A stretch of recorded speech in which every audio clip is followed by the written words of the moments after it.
My aunt brought her new boyfriend, his 4 kids, his parents, and 2 cousins without telling anyone beforehand, and there wasn't enough food for everyone. Grandma had prepared food for 7 people, not 15. That's literally twice as many guests as she expected. Thanksgiving at my grandma's house was supposed to start at 5 p.m.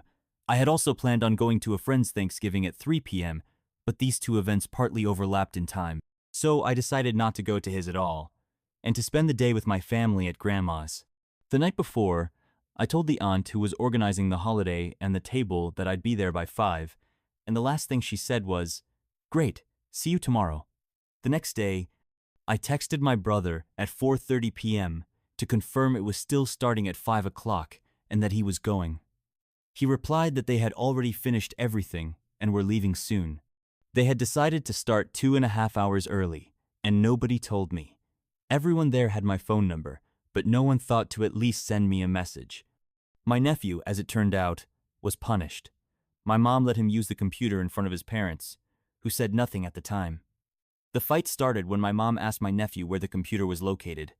My brother's wife started yelling that he shouldn't be on the computer, and my mom answered that she wasn't yelling at her in her house. Then my brother's wife started screaming that my mom was telling her how to raise her son, and then demanded that my sister and nephew get dressed because they were leaving. There were about 40 minutes of shouting. My stepbrother and I were in the kitchen making cheesecake. My sister was also in the kitchen finishing the cooking. My nephew was in my room, playing Minecraft on my Xbox. My brother's wife was sitting in her car freaking out. I'm celebrating Thanksgiving with my uncle, his wife, and their friends. They're good people, and don't get me wrong, but he invited one of my cousins who had broken ties with the family and got involved with the bad guy. Now that they've broken up, she's trying to come back to the family as if she never told all of us to go F.K. ourselves. He invited her because he knew she was lonely, huge mistake. Now she's walking around the house criticizing and nitpicking every element of the decor in each room, talking about how she would have done it. One of my uncle's friends told her to shut up, and now everyone's silent. The turkey isn't even fully cooked in the oven yet.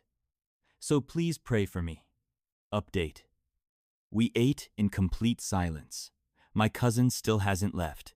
She's angry because my uncle doesn't have containers to pack up food for her to take home. Dessert is coming up, and I don't know how much longer she'll stay here with her mini tantrums. My sister brought her fiancé, who turned out to be a different skin color than the rest of us. My aunt and mom were very rude. Then my sister reminded them that they are both divorced. He's a cool guy, I like him. Last year, my aunts accused their sister of letting my uncle, their brother, die alone in the hospital while she was across the street at the children's hospital with my sick cousin. She was literally running back and forth almost every hour to check on both. Apparently now she's no longer invited to family events. I feel very sorry for her. My dad told me 3 weeks ago that I'd been using him since childhood for the things he provided for me as a parent, like money for college and school event expenses. I haven't talked to him since, and there won't be my usual Thanksgiving phone call this year. My fiancé asked my mom why she hates her. My fiancé wasn't drunk, she just hadn't slept all night because she was anxious about cooking a great meal for everyone.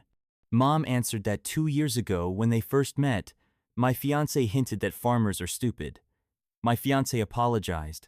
Mom didn't accept the apology.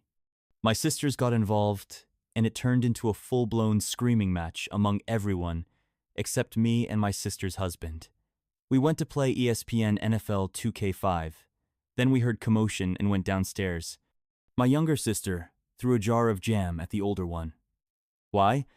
Because the younger sister was still mad about something that happened in 2006. My dad threw dog poop at my cousin because he farted in his face. Every year we celebrated Thanksgiving at my grandparents' house, and everyone came except for one aunt. She sat in her car outside and refused to come in. It turned out she had opened a credit card in her daughter's, my cousin's name, while the daughter was in the army.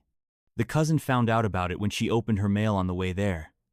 The aunt racked up over $10,000 in debt in the cousin's name. Edited to clarify, the cousin didn't pay it. Her father made the mother pay it back using part of her pension. Apparently, that was one of the first signs something was wrong with my aunt. The cousin didn't want to sue her mother, but she managed to restore her credit after the debt was paid off by her mom. There were other things the aunt did, but nothing as serious. Unfortunately, she really wasn't well, and her condition only got worse.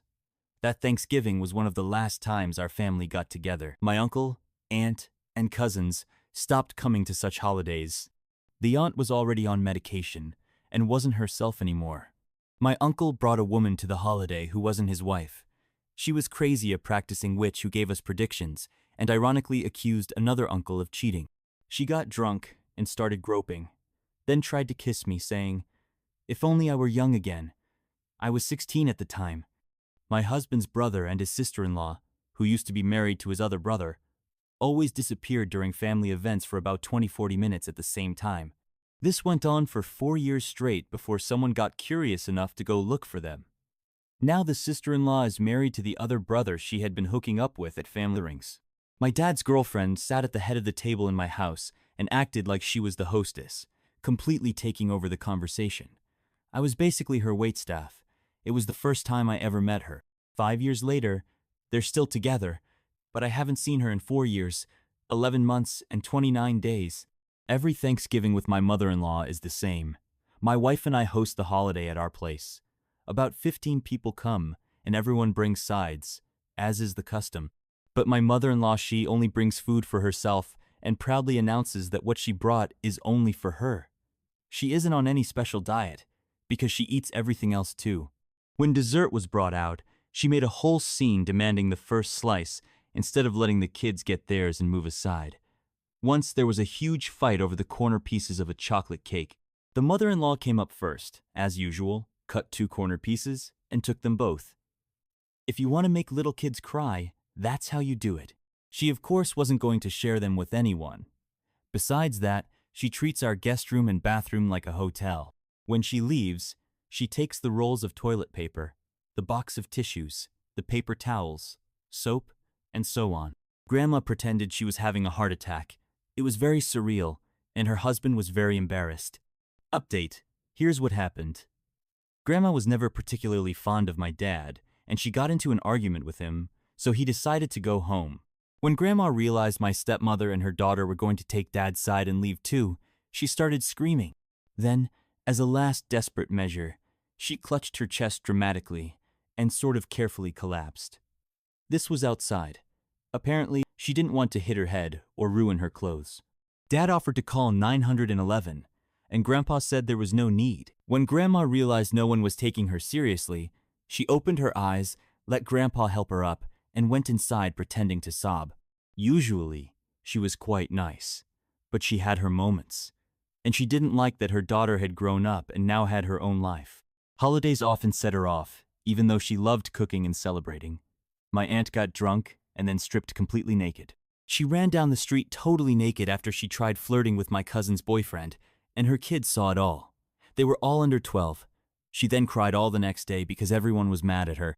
I called child services because she tried to get behind the wheel drunk with her kids. My uncle and grandpa don't really get along but tolerate each other at family meals. My uncle was making lasagna, and grandpa decided to help by grating cheese. He did it in another room because the kitchen was overcrowded with people cooking. We always have a big group on holidays, around 15-20 people who love to eat. I brought grandpa the cheese from the kitchen, and everything was going fine. Then everyone sat down, and by tradition, we always start with lasagna. Grandpa said something like, "I know you hate me, but at least I grated your cheese," to my uncle, and that set him off. My uncle literally blew up in rage, started yelling at everyone for not telling him he was using cheese that Grandpa had contaminated. Then he said, "Screw it," and flipped the table of food. After that, Grandpa told him to go outside to settle it, which led to a fight between 2 grown men in our yard. In the end, Grandpa ended up in the pond and cut his leg on a rock he landed on. We all ordered Chinese food, kicked my uncle out, and Grandpa refused to go to the hospital. My uncle hasn't come to a family holiday in years.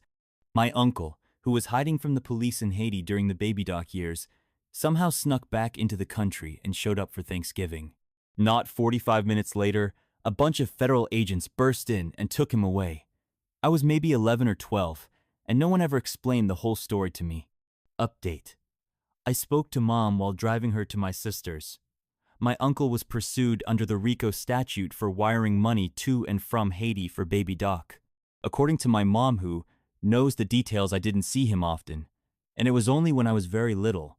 He was incredibly smart but dishonest. He moved millions of dollars while people were starving. He was the kind of person who puts more effort into dodging real work than into doing anything truly useful. The cops searched our house back then and took all my dad's guns. He was an avid hunter of deer and grouse, and they didn't return them for over a year. My aunt decided to announce to everyone at the holiday table that she had chlamydia, right when we started eating. I laughed really hard.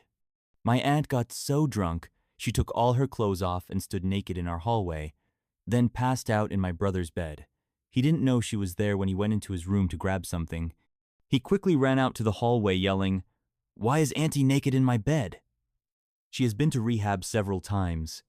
Last Christmas, she was also drunk and sat on a $60 cheesecake. My brothers fought with each other. My older brother slept with my younger brother's new wife, who was 20 years younger than him. They got into a brawl and punched a hole in their dad's trailer wall. The cops had to be called. That's why I stopped going to family gatherings. My aunt and uncle arrived an hour late to dinner. My aunt immediately started yelling at all the relatives because we had begun eating without her. Most of the family still jokes about it, but some still aren't talking to her. This happened last year. My uncle took my cousin's phone, smashed it, and kicked him out to go live with our grandparents. My cousin, his younger brother and sister and I just sat there in awkward silence until they left. He still lives with them. It's worth noting my uncle has 2 younger kids, a son and a daughter, and has always treated them well, rarely yelling at them. But his relationship with his oldest child is much worse. In short, the younger brother spilled some cola on the carpet. My uncle didn't actually see who did it, but he told the oldest son to clean it up. The oldest son refused. My uncle kept on saying how he does everything in the house and so on, then said, "Screw it, I pay for all this too." He grabbed his son's phone, threw it at the wall, then said he was transferring him to another school and sending him to live with our grandparents. In general, write your opinion about this story. You can also share yours in the comments. It will be interesting to read. Don't forget to subscribe and like. Your support is very important to me. Take care of yourself